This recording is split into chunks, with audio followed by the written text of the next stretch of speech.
मेरे साथियों, मेरे देशवासियों और तैयारी करने वाले समस्त छात्र एवं छात्राओं, तो आज हम लोग बात करने जा रहे हैं यूपी टेट 2023 की। यूपी टेट 2023 में सिलेबस क्या क्या है, कौन कब कब एग्जाम है और कौन से चैप्टर से या कौन से सब्जेक्ट से कितने नंबर का क्वेश्चन पूछा जाएगा और किन किन टॉपिक्स पे आपको ध्यान देना है, कौन से सब्जेक्ट पे आपको ध्यान देना है ताकि आपका सिलेक्शन हो जाए और आप एक टीचर बन जाएं। इसके लिए हम लेके आए हैं यूपी टेट सिलेबस 2023 का पूरा डिटेल। तो सबसे पहले यूपी टेट के दो पेपर होते हैं, पेपर 1 एंड पेपर 2। ठीक है। पेपर 1 जो होता है क्लास 1 से 5 तक के लिए, जो टीचर बनना चाहते हैं प्राइमरी टीचर उनके लिए होता है। और पेपर 2 जो कक्षा 6 से 8 तक के लिए होता है, जो कक्षा जो जूनियर हाई स्कूल में जो जूनियर के टीचर बनना चाहते हैं वो उनके लिए पेपर 2 होता है। तो इसी क्रम में देखते हैं कि इस परीक्षा को कंडक्ट कौन करवाता है। तो इस परीक्षा को कंडक्ट करवाता है यूपी बीईबी। ठीक है। कौन? बेसिक एजुकेशन बोर्ड इस परीक्षा को कंडक्ट करवाता है। ठीक है। अब जैसा कि पिछले बार देखा गया है, कम से कम इस परीक्षा में 15 से 16 लाख लोग, 16 लाख तक लोग बैठते हैं। ठीक है। बैठते तो हैं 1500 से 16 लाख, लेकिन जिनकी तैयारी अच्छी होती है वही एग्जाम को क्रैक कर पाएगा।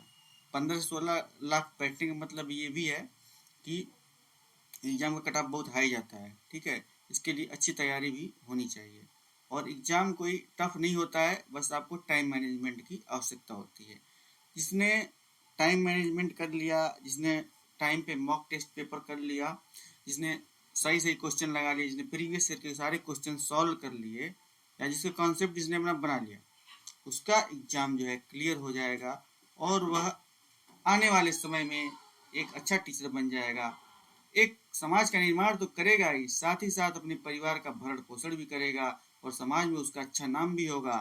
तो इसलिए कहते हैं कि मेहनत करके पढ़ो, मेहनत करके नौकरी पाओ और समाज में अच्छा नाम कमाओ। जिसकी शादी नहीं हुई है उसकी शादी होगी, क्योंकि वो सरकारी नौकरी करेगा। ये सरकारी नौकरी में शादी बहुत आसानी से हो जाती है, इसलिए इनकी शादी नहीं हुई है उनकी शादी भी हो जाएगी और उनको नौकरी भी मिल जाएगी। इसलिए कहते हैं मेहनत से पढ़ो और एग्जाम पास करो। जय श्री राम। चाइल्ड, तो सब्जेक्ट देख लेते हैं, टॉपिक्स देख लेते हैं। चाइल्ड डेवलपमेंट में क्या क्या आता है? Concept, principle, dimension of development and growth, factors of environment development. जितनी भी चाइल्ड डेवलपमेंट के अंदर जितने भी टॉपिक आते हैं सारे के सारे आपको ध्यान से पढ़ना है और क्वेश्चन तो सॉल्व करना ही है, पिछले साल के भी क्वेश्चन सॉल्व करने हैं। साथ ही साथ आपको लिंक निकालना है कि कौन सा क्वेश्चन इस बार नया बन सकता है या कौन से टॉपिक से कौन सा क्वेश्चन पूछा जा सकता है।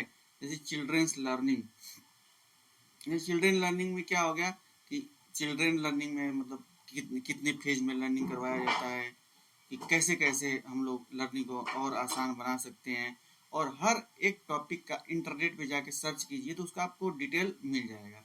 ये जरूरी नहीं है कि ये जरूरी नहीं है कि हमेशा मतलब एक सब्जेक्ट का पोथी पत्रा उठा लें और दिन भर दुनिया से बेगाने होकर के बस पढ़ते पढ़ते रहें और रटते रहें। रटने से कुछ होने वाला नहीं है, पुराना जमाना गया। इसलिए आपको कॉन्सेप्ट बनाना पड़ेगा। ठीक है। जिसका बन गया कॉन्सेप्ट वही समझ लो एग्जाम कर लिया क्लियर। तो देखते हैं concept and classification of personality and essential factors for moulding it, personality measurement theories, concept and measurement of multidimensional intelligence। ठीक है। Principle and method of adjustment and role of teachers in it. आप teacher बनने जा रहे हैं तो teacher की हर एक क्वालिटी आपके अंदर होनी चाहिए, क्योंकि एग्जाम पास करने के बाद जैसे रिजल्ट आएगा उसके कुछ दिन बाद सबकी नियुक्तियां स्टार्ट होनी हो जाएंगी और आपको फील्ड में जाना पड़ेगा, मतलब स्कूल में जाना पड़ेगा पढ़ाने के लिए। तो उसके लिए आपको बहुत ही बारीकी से एग्जाम का प्रिपरेशन करना पड़ेगा ताकि एग्जाम आप पास हो सके। टीचर जो होता है समाज का एक अभिन्न अंग होता है और इसी से भविष्य का निर्माण होता है। इसीलिए जो एक टीचिंग की परीक्षा होती है या जो टीचर होते हैं उन्हें बहुत ही सोच समझ के सिलेबस बनाया जाता है और ताकि आपको दूसरे लोगों को गाइडेंस कर सकें, बच्चों को गाइडेंस कर सके, जो बच्चे भारत का भविष्य होते हैं उनके गाइडेंस के लिए आपको तैयार किया जाता है। तो अगला देखते हैं लैंग्वेज वन। लैंग्वेज वन में क्या है, इसमें अनसीन कंप्रहेंशन रहेगा, passage from prose and poem रहेगा, verb agreement, linking devices and interference रहेगा, identification of analogy, metaphor, rhyme, assonance, personification, ये सभी चीज़ें जो है लैंग्वेज वन के अंतर्गत इस सिलेबस में सारी की सारी चीज़ें आप बारीकी से पढ़ें और उसका अध्ययन करें ताकि आप एग्जाम में पास हो सकें। और अभी से आपको पढ़ना पड़ेगा, ऐसा नहीं है कि 2 ही 3 दिन रहेगा तभी आप पढ़ेंगे, ठीक है। अभी से पढ़ेंगे, अभी से मॉक टेस्ट देंगे, अभी से मॉडल पेपर लगाएंगे, प्रैक्टिस करेंगे, जितना प्रैक्टिस करेंगे उतना ही आपको उसमें परफेक्शन आएगा। Practice makes a man perfect, ये तो आप सबने ही सुना होगा। जो बताने की कोई ऐसी बात तो है नहीं कि मैं कोई नया सिखा रहा हूँ या बता रहा हूँ।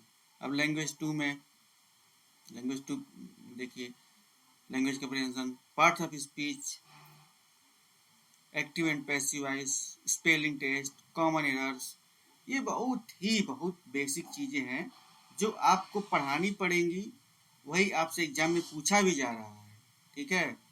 तो जो आपको पढ़ानी पड़ेगी वही आपसे पूछा जा रहा है कि ये चीज़ें जिसको आती होंगी वही तो जाके पढ़ाएगा बच्चों को। अब ऐसा तो है नहीं कि एग्जाम पास कर लिया फिर उसके बाद सीखने के लिए चले गए और ये सब चीज़ें सीख के आ रहे हैं। तो ये सब चीज़ पहले सीखे रहेंगे तभी आप डायरेक्ट आप बच्चों को अच्छे से पढ़ा सकते हैं। आपको बच्चों को पढ़ाना है, उस हिसाब से इस पेपर की तैयारी करनी है, एग्जाम पास करने के हिसाब से नहीं। एग्जाम पास करने के हिसाब से तो करना ही है, साथ ही में मतलब आप किसी भी सब्जेक्ट को, किसी भी टॉपिक को कैसे समझाएंगे, कैसे बताएंगे कि वह एक बच्चे को समझ में आ जाएगा। जैसे एक्टिव एंड पैसिव वॉइस है, the Ram is eating food, Ram क्या करे, खाना खा रहा है, food is being eaten by Ram. इस तरीके से आप इस तरीके से आप जितने भी टॉपिक हैं हर एक का आप डेवलप कीजिए, एक शैली डेवलप कीजिए उसका कि कैसे कैसे आगे बढ़ना है, कैसे कैसे क्या क्या हम लोग कितना अधिक से अधिक इलेबोरेट कर लें। अगर किताब में नहीं मिलता है तो नेट पे सर्च कीजिए। अब ऐसा नहीं है कि आप कोई क्वेश्चन सॉल्व करने गए और मॉडल पेपर में उसका आंसर दिया है, जैसे चार चार चार ऑप्शन दे दिए 1 2 3 4, आपने देख लिया कि इसका ऑप्शन नंबर 3 सही है, ऑप्शन नंबर 3 सही है। अरे भाई वो ऑप्शन नंबर 3 सही क्यों है, ये भी तो आपको जानना पड़ेगा। अब रटना नहीं है, वो वाला जमाना चला गया रटने वाला। रटेंगे तो आप कभी एग्जाम पास नहीं कर पाएंगे। अब कॉन्सेप्ट बनाना होगा, लिंक करना होगा आगे से और पीछे से। मतलब इस क्वेश्चन तो वो पूछा ही जाएगा, जैसे राम कौन थे, तो राम के पिता के बारे में, राम की पत्नी के बारे में, राम वनवास क्यों गए थे, राम ने किन किन का वध किया था, राम कौन थे, इन सब के बारे में आपको जानकारी होनी चाहिए। अब चलते हैं मैथमेटिक्स। मैथमेटिक्स बहुत ही सिंपल सिंपल क्वेश्चन पूछे जाते हैं। Digits up to 1 crore, comparison, place value, addition, subtraction, multiple, जोड़ घटाना गुणा भाग, ये है गुणनखंड है, नंबर सिस्टम है, लघुत्तम समापवर्तक है, प्रॉफिट लॉस है, एवरेज है, सरफेस है, एंगल है, geometrical figure and data types है, लेंथ है, वेट है, कैपेसिटी है। यही सभी चीज़ें तो होती हैं प्राइमरी से लेकर कच्चा क्लास 1 से लेकर 5 में, फिर 6 to 8 में, ठीक है। यही सब चीज़ें होती हैं, यही सब चीज़ें आपको एग्जाम में इसकी, इसीलिए तो एग्जाम हो रहा है कि आप अच्छे से पढ़ा देंगे। लॉजिकल थिंकिंग, लॉजिकल थिंकिंग तो छोटे क्लास से ही बनाई जाती है बच्चों की। Language, common community mathematics, method and difficulty in teaching, remedial teaching, error analysis, ये सभी चीज़ें जो हैं आपको पढ़ना पड़ेगा, तभी कहीं जाके एग्जाम क्लियर होगा।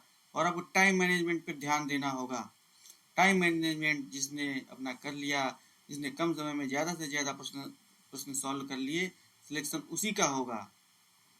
और अगर मान लो निगेटिव मार्किंग नहीं है या है भी, तो भी आपको सही क्वेश्चन करना होगा। आपको खुद का कॉन्फिडेंस आएगा कि हाँ भाई मैंने क्वेश्चन सही कर लिया, मेरा सिलेक्शन हो जाएगा। और कभी भी ऐसा नहीं होगा कि आप क्वेश्चन करके एग्जाम दे के आए हैं और आप जो है पूजा करने चले गए, या कहीं जो भी आपके आराध्य देव जो भी है, ईश्वर अल्लाह तेरे नाम सबको सन्मति दे भगवान। आप चले गए भगवान को लड्डू चढ़ा रहे हैं, मंदिर में पूजा कर रहे हैं, या अपने आराध्य को याद करें, भगवान एग्जाम पास करवा दीजिए हम। ऐसा नहीं होगा। जब तक आप कर्म नहीं करेंगे तब तक आपको उसका फल नहीं मिलेगा। कर्मण्येवाधिकारस्ते मा फलेषु कदाचन। बिना कर्म के फल नहीं मिलता है। और भगवान तो ये भी कहते हैं कि फल की इच्छा न कर, कर्म किए जा। क्यों कहते हैं? भगवान ने ये कहा है कि जो कर्म कर उसको मुझ में अर्पित कर दे। किसको? भगवान को। ठीक है, कर्म को भगवान में अर्पित कर दे, यानी जो तुम पढ़ाई कर रहे हो किसके लिए कर रहे हो? समाज को बनाने के लिए। तो वो किसको अर्पित करोगे? भगवान को। ठीक है, इस तरीके से कर्मण्येवाधिकारस्ते मा फलेषु कदाचन।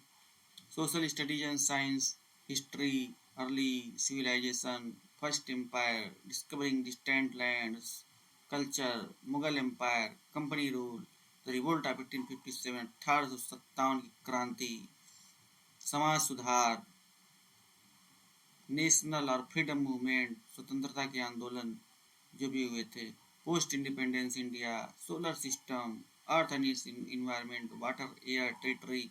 बहुत ही सिंपल टॉपिक है। आपको उसको एक्सप्लोर करके पढ़ना होगा, टाइम मैनेजमेंट के साथ पढ़ना होगा, और अभी से पढ़ना होगा। एक एक टॉपिक अभी से पढ़ना होगा, और सबका मॉक टेस्ट सीरीज ज्वाइन कर लो जितना हो सके, अधिक से अधिक। ठीक है, और पढ़ना स्टार्ट कीजिए। अब चलते हैं सब्जेक्ट वाइज कितने कितने मार्क्स के क्वेश्चन आते हैं, उसको देख लेते हैं। जैसे चाइल्ड डेवलपमेंट में कितने 30 question, 30 marks. Language Hindi 30 question, 30 marks. Language 2 English, Urdu और Sanskrit 30 question, 30 marks. Mathematics 30 question, 30 marks. Environmental study 30। इस तरीके से टोटल 150 नंबर होता है। 150 मार्क्स होते हैं। 150 का ये टोटल ये पेपर होता है, पेपर 1। अब इसी में से आपको अधिक से अधिक क्वेश्चन, अधिक से अधिक मार्क्स लाना होता है। उसी तरीके से पेपर 1 किस लिए होता है? 1st to 5 क्लास के लिए। ठीक है, पेपर 2 6 to 8 के लिए होता है। तो इस तरीके से आगे इसमें देखिए,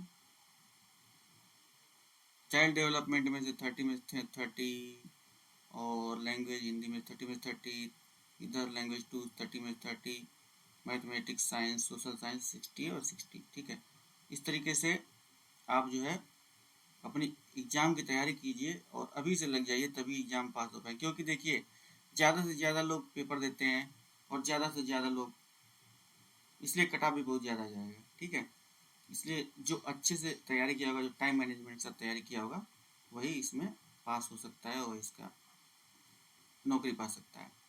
अगर आपको मॉडल पेपर लगाना है, मॉक टेस्ट लगाना है, टेस्ट सीरीज ज्वाइन करनी है, तो examkick.com पे आप जाइए। आप वहाँ पे फ्री टेस्ट भी हैं और पेड टेस्ट भी हैं। वहाँ पे आप वहाँ से अब एग्ज़ाम में अच्छा स्कोर कर सकते हैं, और अपना लेवल आप जान सकते हैं। अब examkick में एक ऑफर भी चल रहा है, जैसे कि जिसने भी किसी भी पेपर में 90% से ज़्यादा स्कोर कर दिया, उसको 5000 का इनाम है। 5000 रुपये उसको मिल जाएंगे। जैसे आपने examkick की टेस्ट सीरीज ज्वाइन की, और आप जो है टेस्ट सीरीज कितने की आएगी? 90 रुपये की या 100 रुपये की आएगी, 1 महीने की के लिए, और 1 साल की 500 रुपये की है। ठीक है, इसमें आपको बहुत सारे एग्जाम, हज़ारों एग्जाम मिल जाएंगे।